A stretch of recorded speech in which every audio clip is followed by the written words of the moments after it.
Good morning friends. जैसे कि आप जानते हैं कि हमारा government of India ministry of MSc के एमएसएमई का जो एमएसएमई डीएफओ इंदौर ऑफिस है, जिसमें मैं असिस्टेंट डायरेक्टर ग्रेड 1 की पोस्ट पर पोस्टेड हूँ। तो हम लोग जो हैं एक एक्सपोर्टर्स के लिए capacity building for first time exporter, जिसको बोलते हैं सीबीएफटीई। ये जो स्कीम है ये बेसिकली मिनिस्ट्री ऑफ एमएसएमई की है, जो कि उनसे डायरेक्ट संचालित होती है थ्रू वेरियस एजेंसीज।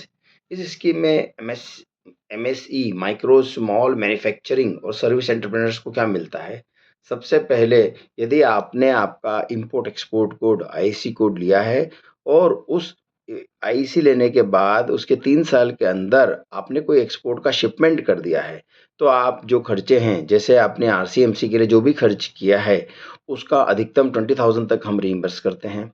इसके अलावा आपने यदि जो है कोई इंश्योरेंस ईसीजीसी का इंश्योरेंस लिया है, export credit guarantee insurance ECGC agency से इंश्योरेंस लिया है अपने प्रोडक्ट के लिए, तो उसका 10,000 रुपए तक हम रीइंबर्समेंट करते हैं।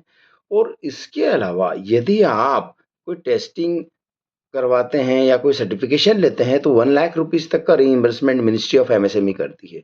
इसमें जो रीइंबर्समेंट होता है, वह कंसर्न्ड एजेंसीज करती हैं। जैसे यदि ईसीजीसी का इंश्योरेंस लेना है, तो ईसीजीसी उसको उससे आपको रीइंबर्समेंट लेना पड़ेगा।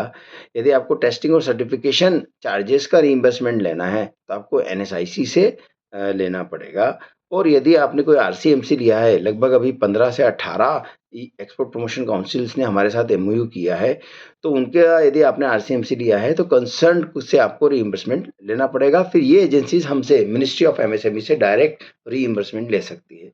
तो ये capacity building of first time exporter basically new exporters के लिए है, और केवल माइक्रो स्मॉल मैन्युफैक्चरिंग और सर्विस एंटरप्राइज के लिए है। तो आप जरूर इस स्कीम का बेनिफिट लें और अपने जो है एक्सपोर्ट्स को बढ़ाएं। Thank you very much.